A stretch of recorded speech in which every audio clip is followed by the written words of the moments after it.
сәлеметсіздер ме? Қабақ каналына қош келдіңіздер. Бүгін біз сіздермен ұлттық тест орталығының үлгілік оқу тапсырмасының екінші нұсқасын талқылаймыз. Алдымен нұсқаны талдамас бұрын төмендегі описаниеде орналасқан ссылка арқылы өтіп, менің тестімді орындап, осыдан кейін қатармен жұмыс жасасаңыздар, жұмыстарыңыз тиімді болады. Ал егер де тапсырманы орындасаңыздар, біз тест талқылауды кетейік. Алғашқы сұрағымыз бұл әрине бір жауапты сұрақтар. Ең бірінші сұрақ антропогендік фактор. Жалпы өздеріңіз білесіздер. Бізде қоршаған ортаның үш факторы бар. Ең бірінші ол абиотикалық, яғни тірі емес өлі заттардан оған температура, жарық, ылғалдылық жатады. Ал келесі биотикалық фактор. Ол биотикалық фактор деген тірі ағзалардың бір-біріне әсері. Мысал үшін жыртқыштық, селбесу, тағы да басқа. Ал үшінші бұл антропогендік, яғни адамның іс-әрекеті. Сонда адамның іс-әрекеті болса, біз онда дұрыс жауап бізде адам іс-әрекетінің табиғатқа әсері дұрыс жауабы болады. Ал келесі сұрағымызға кеттік. Келесі сұрақ сабақтың қор жинау қызметін атқарады. Ол үшін біз сабақтың көлденең кесіндісі мен оның қызметтеріне келейік. Егер де жалпы қарайтын болсаңыздар, бізде сабақтың ортасында өзек орналасады. Сабақтың құрылысын алсаңыздар, қарапайым міне, ортасында өзек болады. Өзектің басты міндеті бізде әрине қор қызметін атқарады. Сонда дұрыс жауап өзек. Келесі сұраққа келдік. Келесі сұрағымыз балықтың бөліп шығару мүшесі. Егер де жалпы бұған дейінгі мен тестімді бақыласаңыздар, бұны біз қарастырамыз. Сонда бізде тірі ағзалардан, яғни омыртқаларға бізде балық жатады. Омыртқаның зәр шығару жүйесі міне бізде бүйрек. Балықта омыртқалы екенін білесіздер, сонда бізде дұрыс жауап бүйрек. Ал мальпигрейшн жироскопы жасыл бездер. Егер де скриншоттап немесе бейне баянды тоқтағап қойсаңыздар, өздеріңіз дұрыстап қарауларыңызға болады. Ал біз келесіне кеттік. Келесі сұрақ. Күн сәулесі әсерінен түзілетін витамин.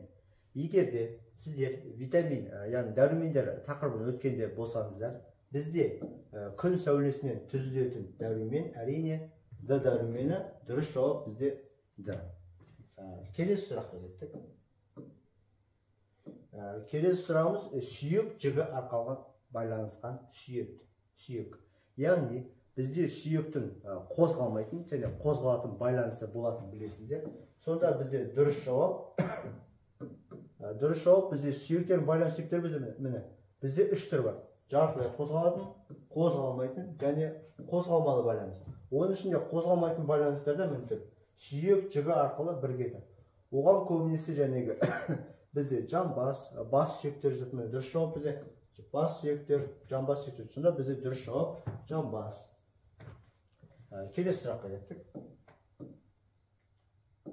Келесі сұрағымыз хромосома санын пішінін зерттейтін түр критерий. Бізде түрлерін анықтауда 4 критерий бар. Жалпылама 4 критерий бар. Оның ішінде бізде әрине хромосома деген бұл әрине генетика. Сонда бізде генетикалық критерий осы хромосоманы анықтауға көмектеседі. Сонда генетикалық. Ал физиологиялық болса дене пішіні, морфологиялық деген мысалы үшін ол белгілі бір құрылысында, ішкі құрылысына жетеді. Ал экологиялық тіршілік ету ортасына. Келесі сұрағымызға кеттік. Жетінші сұрақ, жалпы жетінші сұрағымызда құрамында гем болатын нәруыз. Біз нәруыздарды қарастырған кезде, гем деген ол арнайы темір ионы, -2, яғни темір ионы арнайы ортасында болады, оны гем дейді міне. Оған бізде көбінесе миоглобин, цитохром, яғни гемопротеидтер деп аталады. Яғни дұрыс жауап бізде миоглобин. Келесі сұраққа кеттік. Келесі сұрағымыз рибосомалардың тізбектеліп орналасуы. Бізде рибосомалардың тізбектеліп орналасуы, оны біз яғни жерде тұр, тасымалдағыш РНК-дағы. Оны біз полиросома немесе полисома яғни полисома деген дұрыс жауапқа кіреді. Егер де дұрыстап нетіп алсаңыздар, өздеріңіз тоқтатып оқуларыңыз болады. Келесі сұраққа кеттік. Келесі сұрағымыз белгілердің шешесінен ұлдарына, ал әкесінің қыздарына берілуі. Оны әрине бізде дұрыс жауап крис-кросс тұқым қуалау дейді. Міне дұрыс жауап крис-кросс тұқым қуалау, яғни шешесінің ұлдарына, әкесінің қыздарына, яғни генетикалық ақпараттар берілуі. Келесіне кеттік. Келесі сұрақ бізде ДНК-ның өздігінен екі еселену қабілеті. Оны барлықтарыңыз білесін деп ойлаймын. Ол әрине репликация. Дұрыс жауап репликация. Келесіне кеттік. Келесі бізде шаруашылық пайдаланудан толық алынған аймақ, жалпы білесіздер, адамзат қоршаған ортаны қорғау мақсатында бізде түрлі қорықшақ, табиғи саябақтар болады. Сонда бізде осы толыққанды адам іс-әрекеті бізде толықталған. Бұл әрине қорықтар, яғни қорықтар, бұл табиғи нысандар ерекше қорғатын аумақтар. Онда кез келген шаруашылық іс-әрекетке, құрылыс жүргізуге барлығына тыйым салынған екен. Сонда біз дұрыс жауап бізде қорық. Келесі сұрағымызға кеттік. Адамда қоректік заттар қорытылып, қан мен лимфаға сіңірілетін ас қорыту мүшесі. Дұрыс жауап әрине бізде көбінесе ас ішекте қан мен лимфаға, яғни олар специально бізде ішек бүрлері болады. Осының арқасында бізде қан мен лимфаға сіңіріліп, ас толыққанды қорытылады. Келесі сұраққа кеттік. Келесі сұрағымыз плазма нәруызы. Яғни бізде қанның құрамында плазманың арасында бізде нәруыздар кездеседі. Ол нәруыздерге төмендегі сатылар жатады. Оларға бізде альбумин, глобулин, сосын фибриноген деген нәруыздар жатады. Яғни дұрыс жауап альбумин. 7-8% құрайтын білесіздер. Қосымша барлығы көрсетілген. Жалпы келесіне кеттік. Келесі сұрақ бізде анаэробты үдеріс нәтижесінде түзілетін АТФ саны. Яғни бізде тыныс алудың екі фазасы бар білетін білесіздер. Аэробты оттектік кезең, анаэробты оттексіз кезең. Сонда бізде яғни қараңыздар, бізде анаэробты 2 АТФ, ал аэробты яғни оттекті кезеңде 36 АТФ болады. Сонда бізде анаэробты тұр, бұл 2 АТФ. Мынау бізде аэробты да. Әрді жасайын, яғни 36. Келесіне кеттік. Келесі сұрақ. Бізде суретте бір санмен көрсетілген құрамында азотты бар органикалық заттар ыдыраудың соңғы өнімі дейді. Яғни бізде әрине бізде бұл дұрыс жауап бар. Зәр қышқылы бізде дұрыс көріпсіздер. Яғни дұрыс жауап зәр қышқылы. Зәр қышқылы әрине бізде түзіледі көбінесе, сүтқоректерде. Ал келесі толыққанды көрсетілген формуласы тағы да басқалар. Келесі сұраққа кеттік. Келесі сұрақ 16 сұрақ. Шегірткенің шөппен түстес болуы сай келетін бейімделу түрі. Жалпы бізде бейімделудің қорғаныштық реңі екенін білесіздер. Осы қорғаныштық реңде бізде жалпылама бүркенішін, яғни көріпсіздер қоршаған орта түсіндей болу. Яғни бізде көріпсіздер шегіртке дәуіттердің жасыл түсті болу, көбелектің ағашының қабығына ұқсау. Сонда бізде бүркенішілен бізде осыған жатады.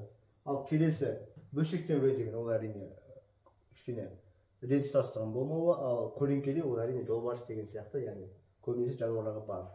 Оны өздеріңізді тоқтатып, толыққанды оқуларыңызға болады. Келесі сұраққа кеттік. Келесі сұрақ. Өсімдік жасушасы қабырғасы қаңқасын құрайтын зат. Жалпы бізде көріпсіздер мұны шығарған затта. Жалпы бізде сыртқы мембрананың жабылуы әр салада әртүрлі. Мысалы үшін бізде өсімдік жасушасында ол әрине целлюлоза мүнтір, бактериялерде мурин, ал санауалықтарда хитин. Сонда бізде дұрыс жауап өсімдіктерде целлюлоза. Ал холестерин ол арнайы майлық зат, ал гликоген ол әрине жануарларда қоректік зат, ал хитин деген ол санауалықтардың жасушасының қабықшасын құрайды. Ал келесі сұраққа кеттік. Жалпы келесі сұрақ бізде миксидема ауруының белгілері. Бұл миксидема деген ауру жалпы қалқанша безінің тироксин гормонының бөліне байланысты туындайтын ауру. Яғни мына көрсетесіз, зат алмасудың негізгі бөлігін реттейді. Мысалы үшін ол миксидем ауру, яғни оның температурасымен жазып тұр. Оның температурасы 35 градус, үнемі тоңады, күш қуаты аз, әлсіз болып ұйқысы келе береді. Сонда бізде адам семіреді, адам семіреді деген бар осы жерде. Дұрыс жауап, адам семіреді. Келесі жаққа кеттік.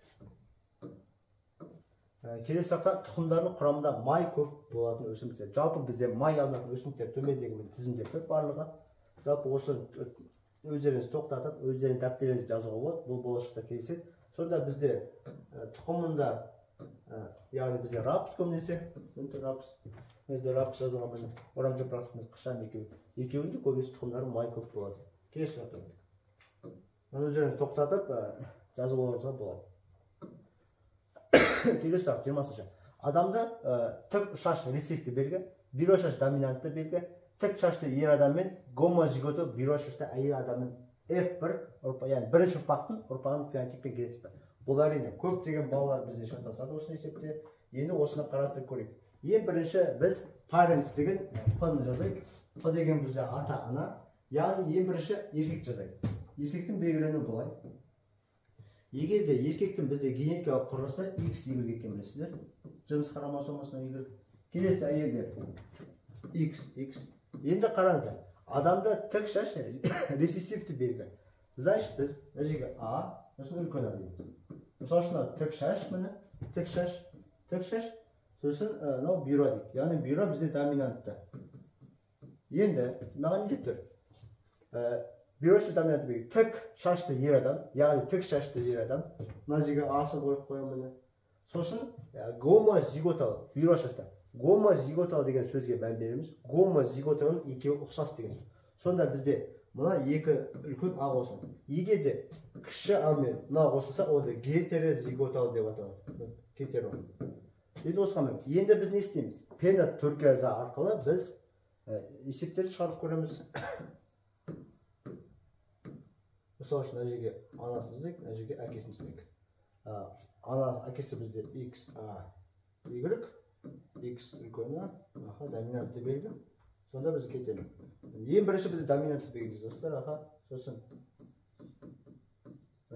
Бұлай торкөзді қосасыздар, өте оңай, аса қатты қиналады деген ойда емеспін сіздерде. Сонда жалпы бізде, егер де есептен көріп тұрсыздар, барлығында доминантты А белгісі тұр. Сонда бізде 100% ұрпақ қандай болады екен? Яғни бізде доминантты белгі, жаңағы бюро шашты. Сонда 100% ұрпақ бізде бюро шашты, яғни анасының доминантты белгісін алып отыр. Егер түсіріп алып, өздеріңіз ұғуларыңыз болады. Ал біз келесіне кеттік. Келесі, көп жауапта, бұларды өздері тоқтатып оқи жатса, мен тоқтамаймын. Адамда тыныс алу мүшесі. Бұл ешкім қиналамайды деп ойлаймын, әрине өкпе. Ересек адамның қалыпты жағдайда тыныс алу қозғалысы. Бұл бізде оқулықта жазылған. Жалпы ер адамның қалыпты тыныс алу 16-18 рет, ал балаларда нәресте туғансы 1 минут 60 минут. Сонда бізде дұрыс жауап 16 мен 18 рет. Келесі сұраққа кеттік. Келесі сұрақ. Суретте бір санмен берілген құралдың атауы. Бір санмен берілген бұл бізде спирометр. Бұны жаттауларыңыз мүмкін. Міндетті түрде спирометр дұрыс жауап. Ол яғни өкпен тіршілік симптомы, яғни қанша жұтты, қанша шығарды деген білдіреді. Келесі кеттік. Өкпен тіршілік симптомын арттыру жолы. Әрине дұрыс жауап спортпен шұғылдану. Бұған қатты тоқтамай ақ қояйын. Келесі. Егер тыныс алу көлемі 450 см куб, орта есеппен 1 минутта 18 рет тыныс алу қозғалысын жасайтын болса, жасөспірім өкпесі арқылы өтетін ауа мөлшері дейді. Ол әрине бізде мынандай есеп үлгісі бар ма сіздерде? Мысалы тыныс алу деп 400 см бұл оқулықта көрсетілген. 1 минутта 20 минут болса, онда 400-ге 20-ны көбейтеді екенбіз. Біздің жағдайда бөлейік. Біздің жағдайда нешені көбейтеміз? 450 көбейтілген 18. Егер 450-ді 18-ге көбейтіп көрейік. 0,04 ойда 4 кere 8 32, 36. 0'ді түсірем, 5'і түсірем, 4'ті түсірем, 0, 0, 1, 7, 8. Сонда жауап 8100 екен. Келесіне кеттік. Келесі жауап. Өсімдіктердің өткізгіш ұрпақ қызметтері. Мен сіздерге жалпы өткізгіш ұрпақ қызметтері көрсетілген. Өткізгіш ұрпақ бізде яғни ағаш түрегі трофейде жаңағы қоректегі заттарды өсімдіктер бір мүшесін екінші мүшесін яғни суды тасымалдайды. Эритроциттер қан несі қандікі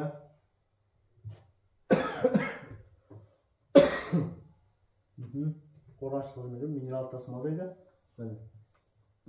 Осы ғой дұрыс жауап. Келесіне кеттік.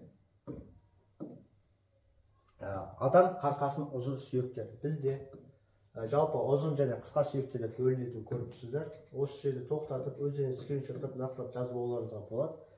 Бізде қараңыздар, ұзын сүйектерге тоқпан жілік, шынтақ сүйек, кәрі жілік, тоқпан жілік, ортан жілік, асты жілік, шыбық сүйектер. Сонда бізде тоқпан жілік, жамбас, бас, астыңғы жақ, жауырын, бұлардың барлығы ешқайсысы келмейді, білезікті емес, сонда тоқпан жілік қан дұрыс жауапқа кіреді. Келесі жақ кеттік. Келесі жақ жасуша бөлінуінің түрлері дейді. Жалпы бізде жасуша бөліну 3 түрі бар. Митоз, амитоз, және миоз. Жалпы миоз деген ол гаметалар түзетін, яғни жын жасушалары. Митоз деген ол дене соматикалық жасушалар. Мысалы үшін бізде 46 болса денемізде, ол 46 болып түзеді. Келесі амитоз ол тікелей екіге бөлініп қарапайымдарда. Келесі жалпы келесі сұрақ бізде өсімдіктердің тән ұлпалар. Өсімдіктерге тән ұлпалар төмендегі көрсетілген сіздерге қарасаңыздар. Жалпы өсімдікке тән ұлпалар бізде жалпы 6 түрі бар міне. Яғни түзуші, негізгі, жабын, механикалық, өткізгіш, бөліп шығарушы. Яғни өткізгіш, түзуші, негізгі. Осылардың барлығы бізде өсімдікке дәнекер эпителий бұлшық ет және ұлпалар, жүйке ұлпалар бұл бізде жануарлардың ұлпалары. Келесі сұрақ, баяу бейімделетін тері рецепторы. Жалпы бізде тері рецепторларын егерде оқысаңыздар, жалпы міне тері рецепторы тұр бізде. Пачини, Мейснер, Меркель, Руфин. Соның ішінде баяу бейімделетіндер міне тұр. Меркель мен Руфлер. Руфин. Меркель мен Руфин дұрыс жауапқа кіреді міне. Сімейді. Осы баяу рецепторлары. Ал келесі сұраққа кеттік. Жалпы келесі сұрақта зәр шығару рефлексінің орталығы орналасқан жұлын бөлімдері. Жалпы жұлын бөлімдері мен сіздер көрсетілген. Жұлын бөлімдерінің ішінде міне сіздер рефлекс жұлынның бел бөлімде, зәр шығару 8 көз бөлімде. Дұрыс жауап бізде 8 көз. Көз қара шоңылғайы арқа бөлімде жатады. Келесі сұрақ кеттік. Келесі сұрақ, бұлшық еттердің пішіні бойынша жіктелуі. Жалпы бізде бұлшық еттер пішіні бойынша сіздерге көрсетілген. Пішіні бойынша ұзын, қысқа, жалпақ, шеңберлі дейді. Яғни жалпақ, шеңберлі. Ал орналасу бойынша орындайтын қозғалышы буынға әсеретін механизм бойынша бізде көрсетілген барлығы өздеріңіз бейнеролик тоқтатып қарауларыңызға болады. Ал мен ары қарай кеттім. Келесі сұрақ бізде аталық жыныс бездерінің қызметтері. Жалпы бізде аталық жыныс бездері аралас бездерге жататын білесіздер. Оның ішкі және сыртқы секрециялық қызметтері бар. Мысалы үшін сперматозоидтар түзу бұл бізде сыртқы секрециялық қызметіне жасайды. Ал тест, мысалы үшін негізгі тестостерон бөлінуі бұл әрине ішкі секрециялық бездер. Сонда аталық жыныс бездерінің қызметтерімен сперматозоидтарды бөледі, тестостерон түзеді. Дұрыс жауап осы 2А мен Д. Біз келесі сұраққа кеттік. Жалпы келесі сұрақ, фенотиптер қызыл және сары қарбыздан будандастырған F1 ұрпақта 50 қызыл, 50 сары қарбыздан алынды.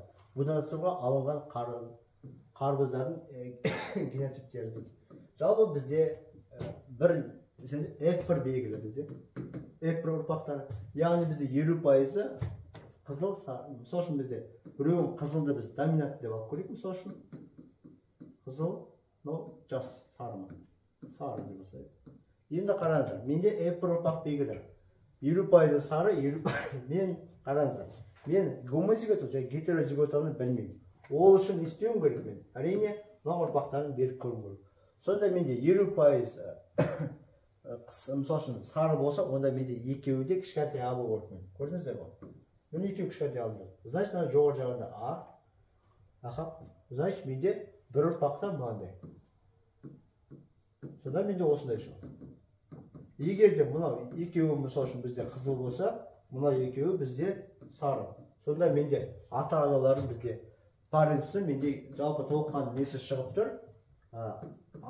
Үлкен аны доминант бөлігі кіші есептеуге сосын міне. Сонда дұрыс жауап міне осылай. Мынау бізде шатастыратын шығар. Бізде басқа белгі айтылмаған. Бізде мысалы үшін кедер бодырлауға көлемі айтылмаған. Сонда дұрыс жауап осы. Жалпы келесі сұраққа кеттік. Соңғы сұрақ ДНК молекуласының нуклеотидтерін реттілігін анықтайтын әдістер. Жалпы аталады. Бізде бұл өмізде сикверлену дейді. Оның жалпы өндірісіздер сикверлену. Жалпы бізде толыққан сикверлену дейді. Оның бізде химиялық және ферменттік әдістері бар. Оны толықтан өздеріңіз қарауға болады. Жалпы мен аяқтадым. Каналыма тіркеліп лайк басып комментарий қалдырып кетіңіздер. Бұл менің жұмысыма көмектеседі. Келесі видео сабақта жолыққанша. Рахмет.